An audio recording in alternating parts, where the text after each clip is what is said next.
Hey you, and welcome. My name is Mike, and in this solo video, from sidewalk observatories to Let's Play channels, today we're going to take a look at 4 YouTube channels that have very dark and disturbing secrets, so buckle yourself up. Fresh to Death Entertainment. On the surface, just a regular channel, rapping, smoking, talking about life, but each has a very dark secret, ranging from mysterious and tragic endings to serial killers who prowled the streets. You are wrong. I am Colino. I've been a volunteer counselor. Before we get into it, please subscribe to see new stories for the dark every single week. Now, let's give it a go.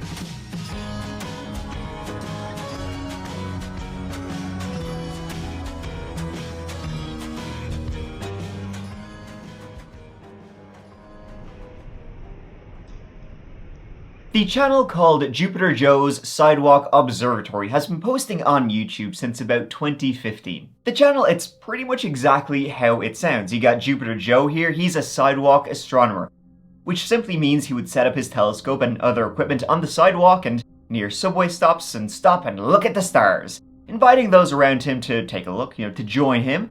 This is Juniper Joe with Juniper Joe's Sidewalk Astronomy coming at you live from Madras, Oregon.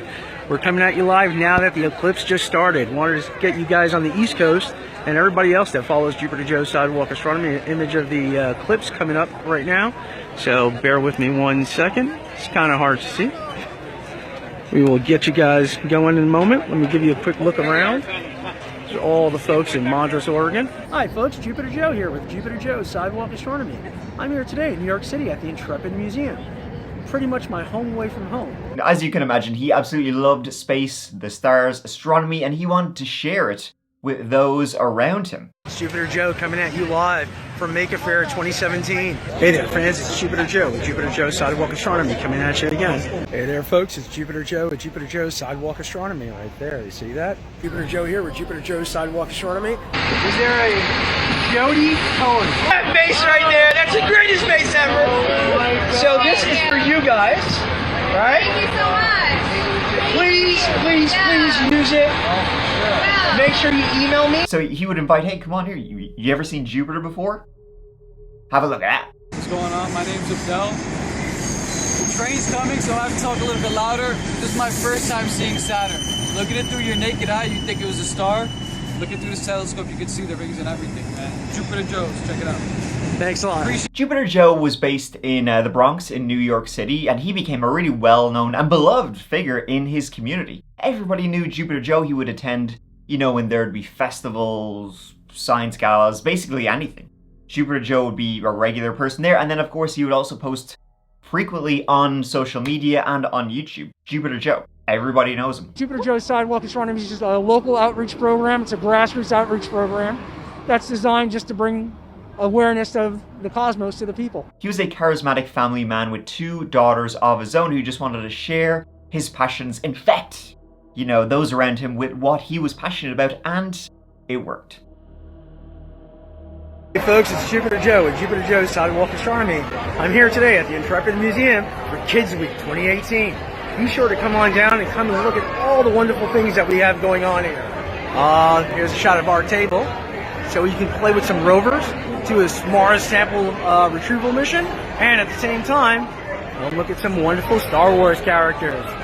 So come on down, enjoy yourselves, you'll have a great time. However, Juniper Joe, a real name Joseph Martinez, had a horrifying secret that would make those interactions with young girls just all the more disturbing.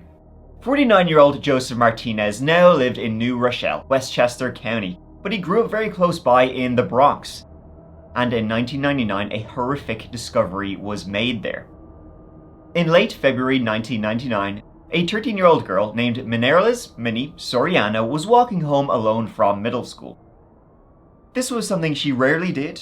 Minnie would usually walk home from school with her good friend Kimberly, but for this day, on this fateful day, Minnie, she wanted to stop by the library, but her friend Kimberly didn't, so they just went their separate ways. And so she left school alone, and Minnie never made it to her front door. Minnie was a straight A student. She would often be seen in the lobby of her apartment building, studying, and working hard on her homeworks. Minnie wanted to grow up and be an astronaut, so she had a tremendous love of space as well. And when she wasn't working hard, getting A's in all her subjects, she would be writing poetry or reading romance novels. So it was that freezing cold, late winter day, February 24th, 1999, that Minnie, she would get a short bus ride home usually, and then it was a short walk. Her home and the school were not too far from each other, but for some reason she never made it. She would usually pick up her younger sister, a 7-year-old, from the elementary school on her way home.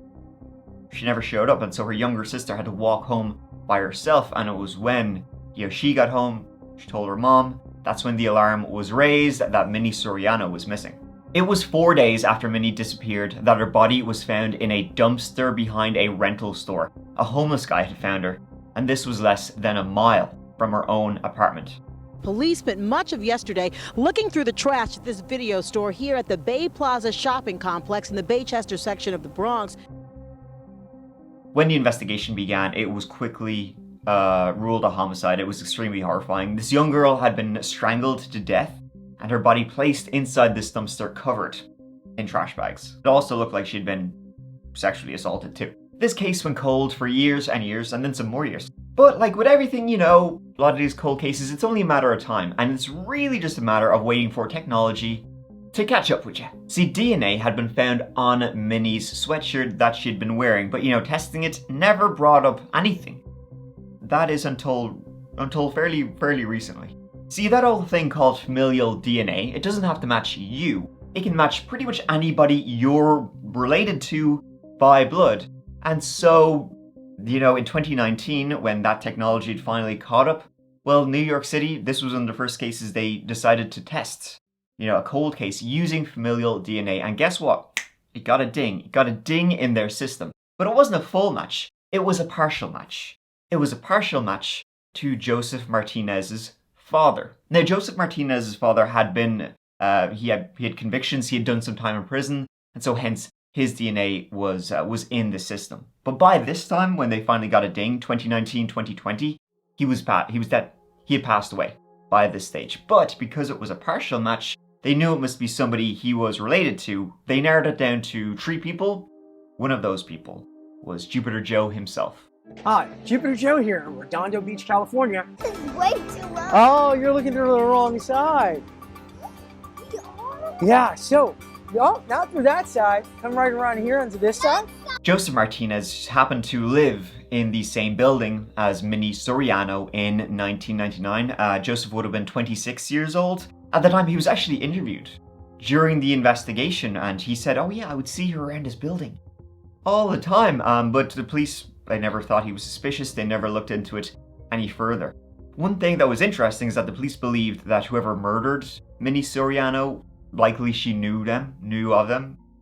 She wasn't described as very trusting. She was kind of described as a little bit timid, cautious kind of person. So it must have been somebody she knew, maybe somebody who shared her love of astronomy. The police began investigating Joseph Martinez. They got a DNA sample, and it was a full match for the DNA found on her sweatshirt that had been found over 20 years earlier. Hey there, followers. Jupiter Joe here with Jupiter Joe Sidewalk Astronomy. I wanted to take a moment out of my day to give you guys a quick review of a new application that I'm using for astronomy outreach. As many of you guys know, I do tons of outreach. I bring telescopes all over the tri-state area. Whenever we come out with the telescopes, one of the biggest, most beautiful items that we're always looking at is the moon. Jupiter Joe was arrested in November 2021 and was charged with 2 counts of second-degree murder. He has pleaded not guilty. When all this came out, a lot of folks were stunned, to say the least, with quotes like, "The man I know could not do something like this. I cannot believe this. I've known this man for 30 years and never once was he rude or mean or aggressive. This can't be right." And of course, it hasn't gone to trial yet, so for all we know, he could be completely innocent. This is all alleged, but it really just goes to show that no matter who somebody is, nicest, community involved, family man, nicest person ever, you never really know what kind of dark secrets they could be hiding. In 2020, a young man began posting on a YouTube channel called Juniper Crossing. The videos were all strange. I mean, almost all of the videos were of him smoking cigarettes.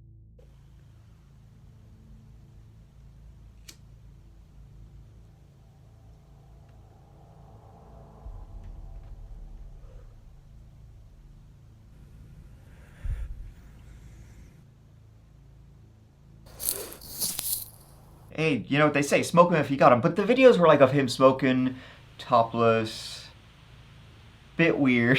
It seems like he really just got off on huffing darts. The comments would be the same. I think it's a fetish. I mean, people are really just busting a nut to watching this young man smoking cigarettes with titles like My Best Inhales, Heavy Nick Installment PayPal, Puffing, Inhaling 2 king-size cigarettes. But this guy, real name Dylan Pontney of Leduc, just outside Edmonton, Alberta, Canada, it wasn't cigarettes that were his real fascination. He had a much more darker obsession than just trying to smoke as many nails in the coffin as he could.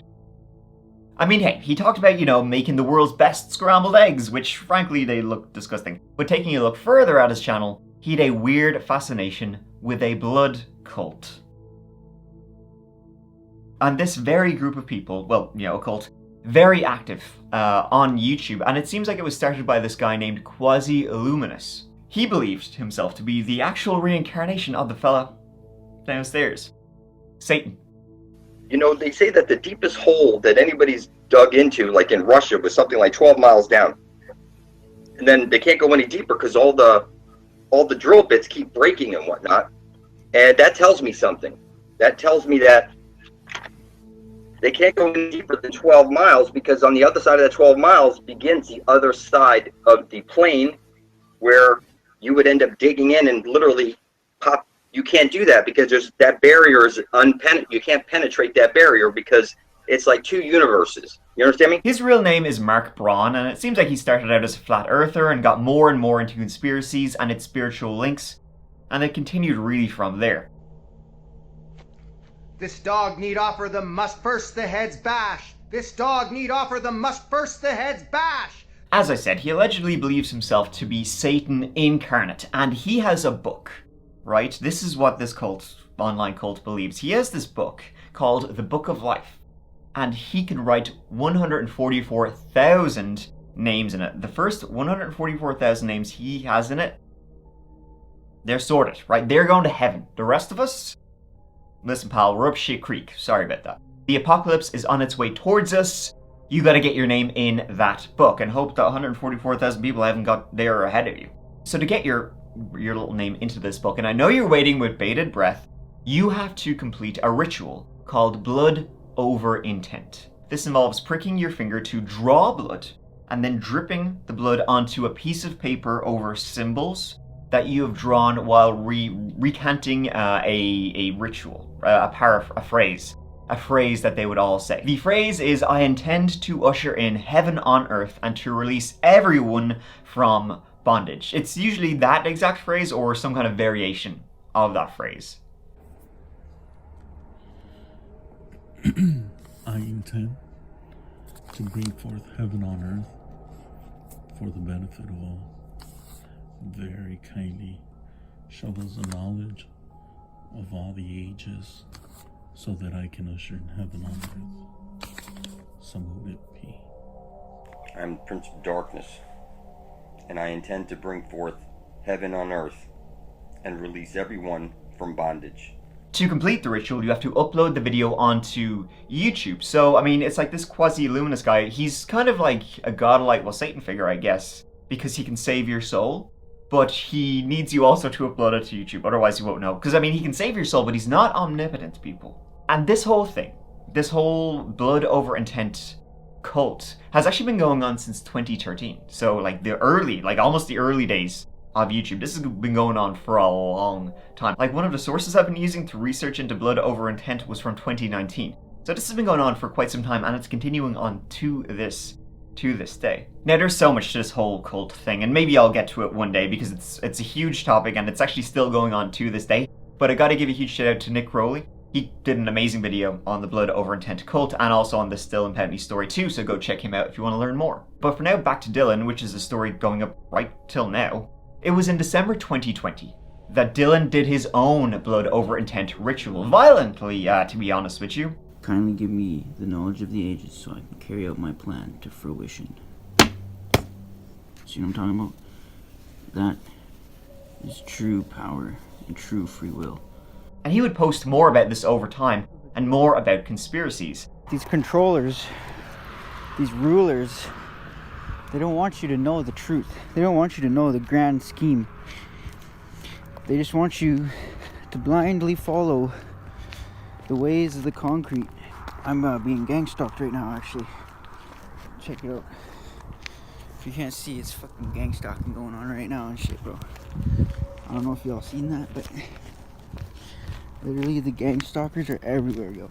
I'm on this escitalopram for PTSD, and basically when all that stuff kicked in, I had this flow of information, not only from Blood Over Intent, but from the actual meds itself, that basically opened up a whole new pathway of memories in my brain, for the simple fact that I'm not of this world.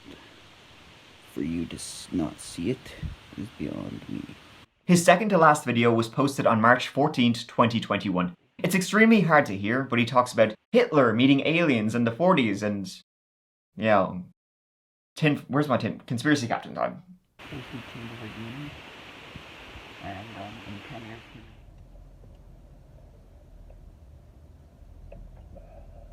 18-year-old Dylan posted his final video the next day, March 15th, 2021. The video is of him in a car, being driven, smoking, of course. This is another video for the fetishists out there. He's being driven by his dad, and at one point, he says, "You can cough." They like to hear that. Hey listen, for some people hearing them cough because of cigarettes takes them all away. You can cough, it's okay. They like to hear the cough. Cigarettes are the best. Right, Dad? Yeah. I love cigarettes in the morning. I love the smell of napalm in the morning. But the very same day this video was filmed, in fact, just a couple of hours after this video was filmed, Dylan would take his dark fascination with blood to the extreme. Now, Dylan had, as you can probably guess, previously been treated for mental health issues. In January 2020, so a little over a year before his final video, he had to be involuntarily hospitalized for psychosis. He was having delusions about mind control, astral projection, all that kind of thing. And then a couple of months after that, he had to be hospitalized again for substance-induced psychosis. So it was later on this day, March 15th, 2021, that while he was in class, his social studies class, the teacher called a break. Well, Dylan walked out of the classroom, he walked to the bathroom, and then he walked out of the bathroom. But when he walked out of the bathroom, he had gloves on and a large butcher knife. He ran back into the classroom and he went up behind one of the girls, 17-year-old Juniper Winkler. He repeatedly stabbed her in the neck and the shoulders with this large butcher knife before fleeing the scene. There were no signs that Dylan was about to do what he did to Juniper. Other students would say at first they thought he was hugging her from behind. She then tried to stand up, and that's when they saw the blood. Juniper was a great lover of art, and unfortunately, she would not be walking out the door of Christ the King School that very day. Juniper suffered massive blood loss, and she would be emergency airlifted to the nearest hospital, but she would tragically lose her life. Dylan ran, he fled the school, and he would later be found by police hiding under a neighbor's deck. He was then taken into custody. And before the killing, before he brutally murdered Juniper, other students would say he was fine. He was grand. He was, participating in class discussion. His family members, they would say, you can see the video. I mean, he seems like normal-ish, but not like out of his mind in that video he filmed when he was going to school. And the previous night, his grandmother lived with him and they were very close, and she would say he was happy. He was fine. No indication he was going to do what he did. A 17-year-old girl is dead after being violently stabbed Monday morning. It happened inside of a classroom here at Christ the King School in Leduc. She was later flown by STARS ambulance to a hospital where she died. The resident of this house says a 19-year-old male suspect was arrested underneath his deck in his backyard a few blocks from the school and is in custody. RCMP say the suspect and victim were known to each other, and witnesses who attend the school tell us they were related. From what I heard is that they were step siblings, so they were related in some sort. I'm pretty scared to know that I've been in a room by myself with them. There was a lot of cops yelling in the hallway. There was a lot of running and screaming. I didn't want to panic, but my teacher, he ran to the door and closed it, so I was like kind of getting a bit freaked. So I was like, oh, what's happening? And then it was like lockdown, this is not a drill. In the police interview then, he was all over the place. It was like his mind snapped. He asked for some food, but he asked for a single grain of rice with no sugar. He said that his teacher was a part of the Hell's Angels, and that he was, of course, possessed by Satan. Not sure why he chose Jennifer, but he did. He went on trial in 2024. At the end of Dylan's trial, he was found guilty of second-degree murder in the death of Jennifer Winkler. The judge ruled that Dylan, while he was suffering mental health issues, was still able to form the intent for murder. However, there was no evidence he planned it ahead of time. He now faces a mandatory life sentence with no parole for 10 to 25 years and is hopefully getting the mental health treatment he so sorely needs.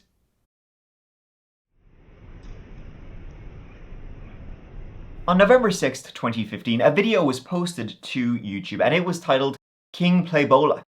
I don't give a F. The video features a man with a bandana hiding his face, rapping over a beat that's playing from his laptop.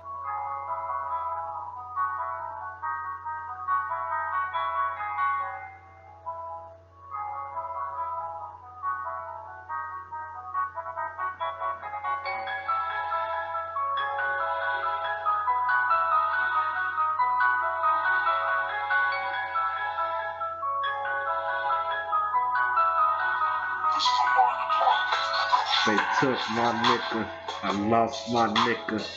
Took my nigga, I lost my nigga. Now I don't feel shit, I don't feel nothing. I don't give a fuck, all I know is hustling.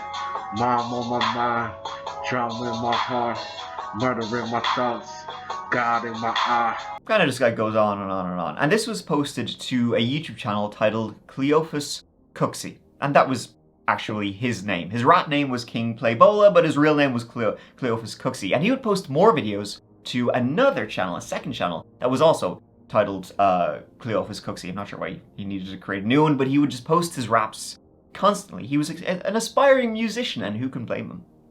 Press to Death Entertainment. Who knows how long we got left? King Playboy. Who knows how long that we got left? So I'm traveling on the road that's opposite of death. Press to Death Entertainment. You ain't never got a trip, baby. I got you. Real spill. Don't trip, little mama, you know I got you. Anything you need, believe that I got you. Cleophas Emmanuel Cooksey Jr. was born in Tucson, Arizona, and honestly, to be folks, not really much is sort of known about him. His nickname in high school, was Playboy. I mean, hey, with beats like these. I lived the life of a crook. Everything I had to take. But, you know, so that's kind of one of the few things that's really been released about him and known about him. But another thing that's also known about him is that he is a suspected serial killer. A serial killer with a minimum of 9 bodies to his name. Now, Cleophas had previously done time. He was convicted on manslaughter and attempted robbery charges 14 years before he started posting on YouTube. But then, from November 27th, 2016 to 3 weeks later, mid-December of the same year, he started murdering people in the city of Phoenix, Arizona and surrounding Glendale and Avondale. It began with shooting 2 unarmed young men who were just sitting in their car, and then it went to murdering a man for his handgun. With that handgun, he murdered 3 more people over the course of 3 days, 2 in 1 day. His next victim, Maria Villanueva, was kidnapped, sexually assaulted by Cleophas, and then him murdering her. His final 2 victims were named on the same day. They were named Renee and Edward. That was his mother, Renee, and his stepfather, Edward. Now to the very latest on the big story rocking our community and making national headlines. One man is waking up behind bars accused of killing these 9 people in just 3 weeks. 35-year-old Cleophas Cooksey Jr. was in jail, suspected of murdering his mother and stepfather. Police made a huge break, leading to other unsolved killings, again right here. The motives for these 9 murders over 3 weeks is completely unknown. Why he went on this rampage, nobody knows. It's believed he knew 6 of the victims, he obviously knew his mother and his stepfather, and another one of the victims was his sister's ex-boyfriend. And there's a couple of other victims like that, but there's still no motive as to why he did what he did. He was arrested at the final scene of the scene where he murdered his mom and stepdad. He was covered in blood when the police arrested him, slapping bracelets on him. Once again, sort of like Jupiter Joe, a lot of people were shocked when they heard about Cleophas Cooksey's arrest and about how violent he was. People would say he was a very spiritual guy, peaceful, although very big and strong, never mean, never aggressive, and seemed very committed to the King Playola music career. He's going to be one of the big dogs, maybe. Whenever possible, we compliment each other, sick swag, no hospital. Don't trip, little mama, I got you. Police have definitively linked him to 9 of the murders via ballistics, but haven't ruled out more. In a very strange aspect to his case, however, nothing has happened since he was arrested. He was arrested late 2016, and we're going on almost 8 years later. No news whatsoever about this suspected serial killer. Please look it up. You can't find anything about it. I did find one article that said his trial was supposed to begin in Arizona in April of 2024, but doesn't appear to have happened. So we literally have no idea about what King Playola was doing, and if there are more, maybe that's why the trial is being delayed. They're finding more victims. God only knows. The story of Holly M. Colino is a terrifying one. And it's really, the journey is equally as terrifying as the ending. Holly M. Colino grew up in Rochester, New York, and her parents divorced when she was quite young, and she then went to go and live with her father in East Rochester. She didn't stay long with her dad though. She would kind of go live with him for a bit, and then go stay with friends, and then go stay with other family, kind of going from place to place to place. It really did seem like Holly had a troubled youth, and she was never really kind of sure where she sort of fit in with life for herself. But even back then, people would say she kind of could be a bit odd. One day, happily, bubbly self.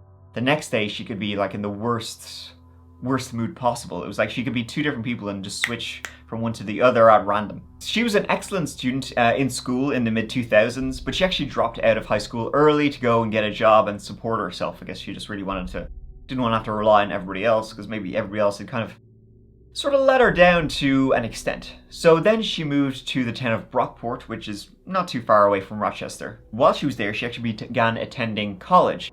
And it was while she was attending Brockport College, this is in the year 2012, that something really interesting happened, and this is sort of like the first big event, notable incident, I guess is probably a better way of saying it, in Holly M. Colino's life. Because it really shows, even back then, her mental state was deteriorating and deteriorating fast. In 2012, Sister Prigine, a well-known Catholic religious sister who wrote a book about her experiences with inmates on death row, was doing a talk at Brockport College, and she is about to get interrupted by Holly. See, I keep accompanying people on death row. I've accompanied 6 people to execution, and I'm with 2 people now. Manuel Ortiz in Louisiana, who's innocent, been on death row 18 years. We're just having the hearings to show his innocence. A woman in death row in Texas accused of murdering a baby, and we finally got a good defense and experts to show that it could have been an accident, as Kathy always maintained it was when she was babysitting. First of all, I came to an understanding that the gospel of Jesus was about a lot more than just being a good nun, praying for people, being charitable. Objection!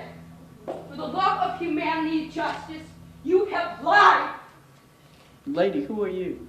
My name is Holly Marie Colino, and I have faith in humanity and justice.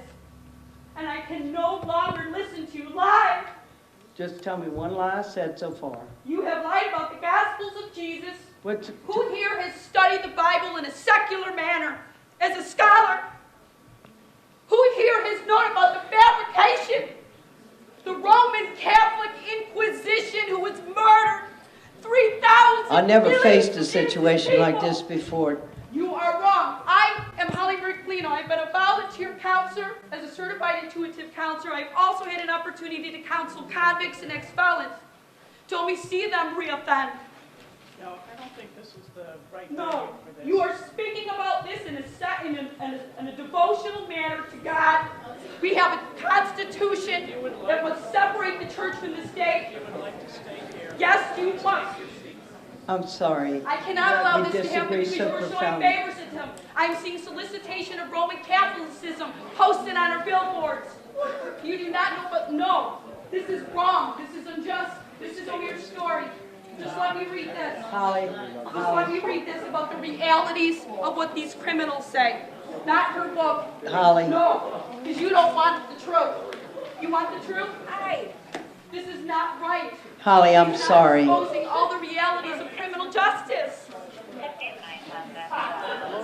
Holly.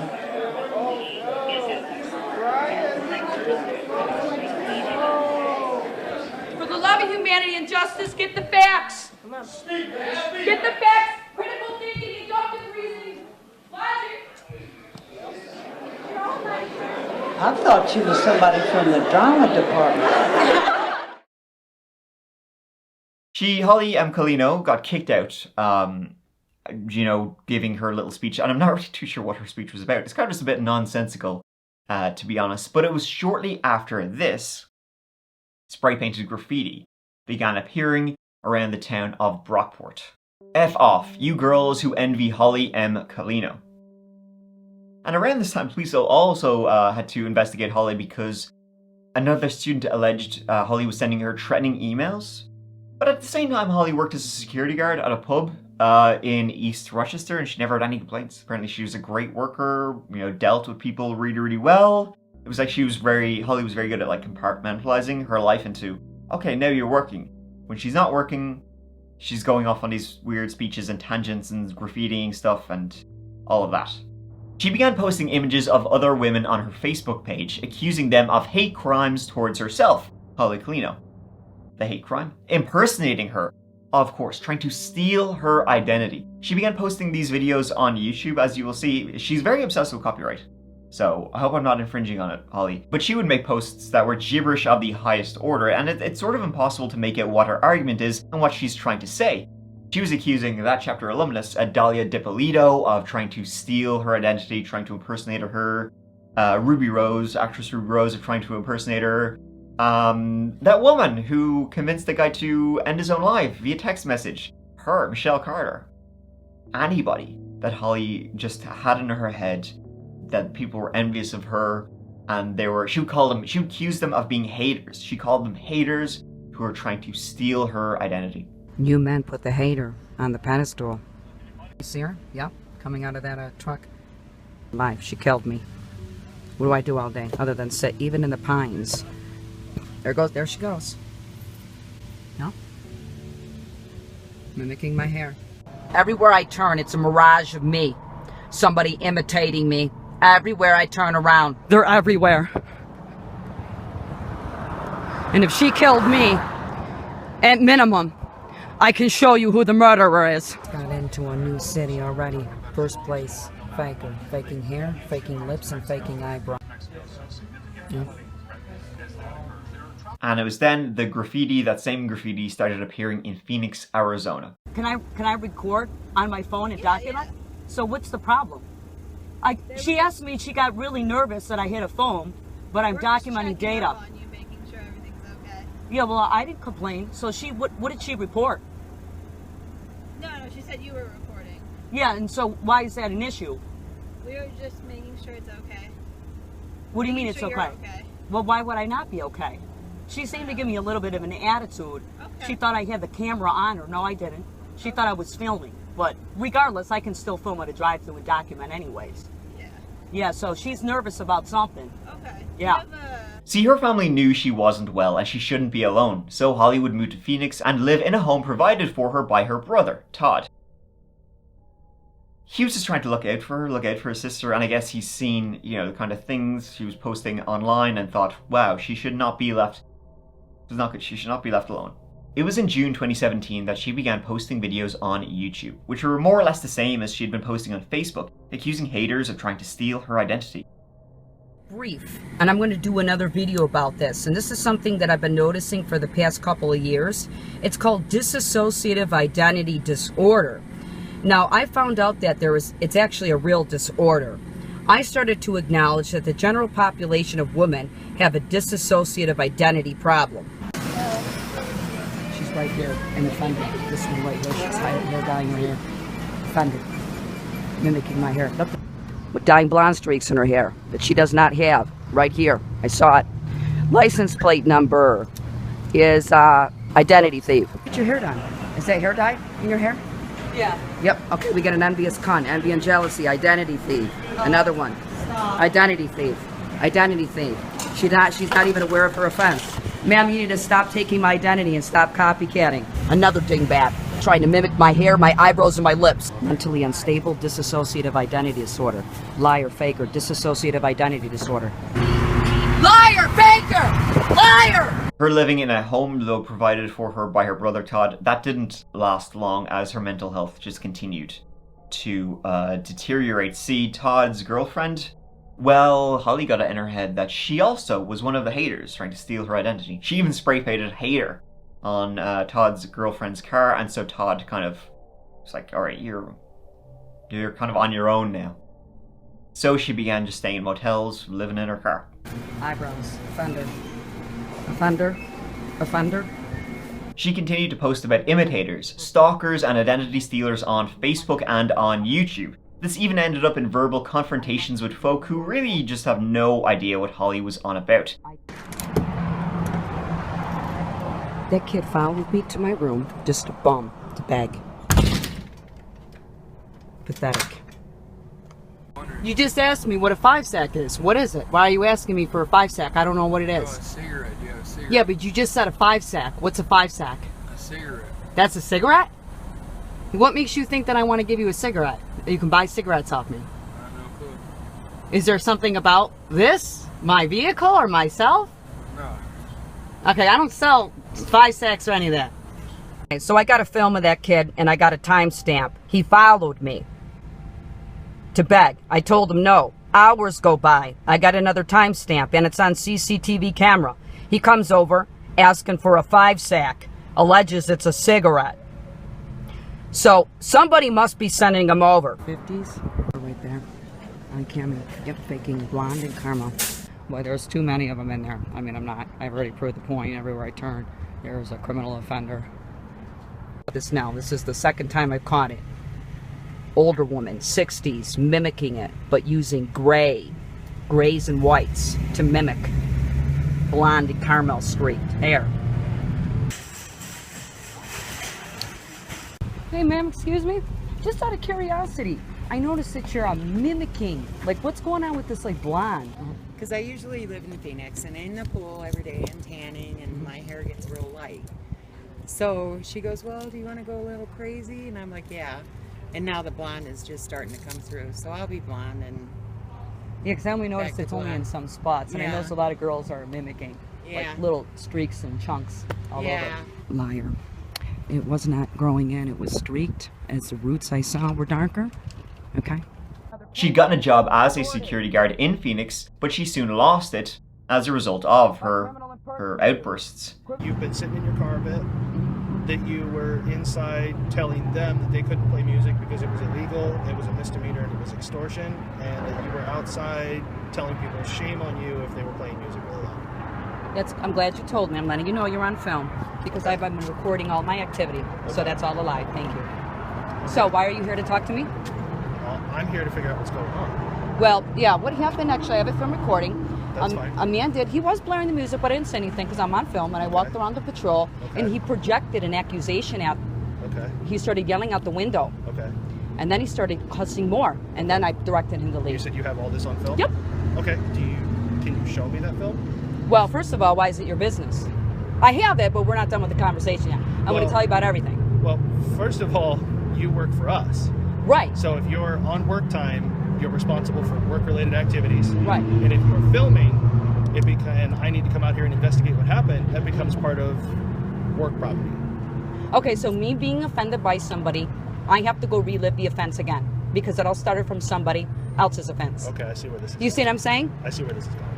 Based on our conversation that I just had with you a moment ago, what I'm going to tell you right now is that you're terminated. Okay, but don't come near our vehicle. I have to take the shirt off. I have a shirt, but it's shorter, so I would prefer, obviously you want the shirts, it's shorter, so I would prefer you not to watch me. I am now officially working this post. Company property that you need to return at this time? Just these two. Okay. And it was in 2017 that spray paint began to once again show up in East Rochester, New York. Honor Holly M. Colino. It was on August 25th, 2017 that a woman, 33-year-old Megan Dix, was sitting in her truck enjoying her lunch break. This was in a small parking lot in Brockport where, Holly had once lived, and Megan Dix was just enjoying her sandwiches on her hour break from lunch. She was an assistant manager at a nearby Lowe's, so she had clocked out at 1 p.m. I'll talk to you later. She got in her car and she drove off. She'd always go to this quiet little spot and enjoy her lunch because here she could just be by herself, nice and quiet, and she could even see deer from here, so she enjoyed watching them as she was munching away. Megan Dix, she was married, she was mother of an 8-year-old boy. However, Megan Dix did not return to work when her lunch break was over. Now, immediately, her co-workers weren't that kind of worried about her because Megan's father was actually quite sick at the time. So they thought maybe she's just taking an extended break, she's going to go visit her dad or something, but then, phone calls, all of this kind of going nowhere. Then they called Megan's husband, then they called the police. Megan was found in her pickup truck at that place she would go for lunch by her husband because he knew where she'd like to have her lunch. And in her pickup truck, she was lying on the side with a bullet wound in the head. Megan Dix was dead. She'd been shot in the head. Brockport Police and Monroe County Sheriff's deputies are trying to figure out what happened to a woman found shot to death. We start tonight with breaking news out of Brockport. Good evening, I'm Charles Molyneux. That woman turned up last night in a parking lot. She has been identified as 33-year-old Megan Dix. This is the parking lot at the center of this investigation. It's on South Avenue. Police just took the crime scene tape down about a half an hour ago. Police left altogether about 10 minutes or so ago. They were stopping cars, asking people, were you here yesterday afternoon, yesterday evening? What did you see? Did you see anything? They know Megan Dix ended up dead here last night, and her brother wants to know why. Why would someone do that, I don't know. I don't even know what to say. Tonight, a family mourns. 33-year-old Megan Dix, a mother to an 8-year-old boy, is dead. She was an honest, caring, loving person, Brockport police say they found her in this parking lot last night with what appeared to be a gunshot wound to the head. It's being investigated as a possible homicide. This obviously began a huge investigation as people trying to find out who did this. Was this a random crime? Was she targeted for whatever reason? Didn't seem like the kind of person who would be targeted, but you never know. And it was then 3 days later, Megan was killed on a Friday. It was on the following Monday that in the parking lot of a restaurant in the Brockport area, a restaurant called Sticky Lips Barbecue Restaurant, well, a server was walking out. Right, one day they had just finished their shift, so they were walking to the car park to go to their car, but they could see in the parking lot, so a woman on her phone, and she was shouting and roaring her head off. So the server is kind of like, I need to get in my car, but, don't want to get too close to you. But unfortunately, this woman who was on her phone saw her, marched up to her, and began verbally assaulting her and shouting her head off. And then she pulled a gun and began waving it at her. This server just booked it to a nearby Holiday Inn to call 911. This other woman followed her in, and when the police arrived, they arrested this woman inside the Holiday Inn. This woman was chasing her. They brought this woman then to the nearby police station. This woman was, of course, Holly M. Colino. And in the police station, Holly M. Colino escaped custody. As you can see, Holly, very, very thin at this stage. She wasn't really eating right, which probably is as a result of her mental health. She was so skinny she managed to slip out of her handcuffs and booked it. Police didn't find her for 2 hours. 2 whole hours they were looking around everywhere for her. She eventually found her. She was only 100 yards from the police station in a parking lot. Holly was found with 2 handguns. One of the ones matched the one used to murder Megan Dix, and Holly admitted it. She said right then and there she had killed her. And that's what it was. Wrong place, wrong time for poor Megan Dix. Maybe Holly was just walking by and got into her head that Megan was a hater, trying to steal her identity. She had gotten guns. Somehow, she had gotten guns. Someone had foolishly given her one, and she used it to end Megan Dix's life in a very disturbing and tragic way. Well, the woman accused of shooting and killing another woman in Brockport 2 years ago will remain in custody at a psychiatric facility for at least another year. In court, Holly would admit to all charges, but say she was not responsible due to her mental health. She was, as you can imagine, diagnosed with a psychotic mental disorder, schizoaffective disorder with bipolar symptoms. The doctors were able to tell before they even met her, just by looking at her social media. It's a very dark and sad story of Holly, who was a victim of her own mental health, and going on to victimize someone else. Megan, who just liked to go and eat her lunch in a quiet place, and just be at peace for an hour. In jail, Holly finally began receiving the much-needed psychiatric treatment, and she's currently in a psychiatric facility, but she hasn't gone on trial yet. In fact, last update to the Holly M. Colino case was in 2019. So unknown if her trial will happen anytime soon. I mean, you can even see in the pictures that she's looking a lot better now that she's actually getting treated, and it seems very clear that she probably was in the midst of a very dark episode when she murdered poor Megan Dix. But that's up to the courts to decide. Thank you so much for watching. It really means the absolute world to me that you're here. I hope you enjoyed this whole episode, looking at some dark YouTube channels. You know, I used to cover kind of internet mysteries and YouTube stuff earlier on, so you know, if you guys would like to see some more of this kind of stuff, well, more earlier days, that chaptery Roonies, let me know. You know what, but until the next solo video, which will be up very, very soon, please, as always, take care of each other and yourselves. Please check out the That Chapter podcast, which is so much fun. Some really, really good stories there. If you're always looking for more of That Chapter, check it out. Brand new episode of every single Monday. So it's completely different stories to what we tell here. And sometimes we do cover stories that were covered on the channel, but they're totally redone, updated, all that extra stuff. So if you're looking for more, please check that out. If I'm not posting on a Friday, I will always be posting on a Monday with the podcast and Tuesday with videos. So until I see you, please take care of each other and yourselves, because I love you. Mike out.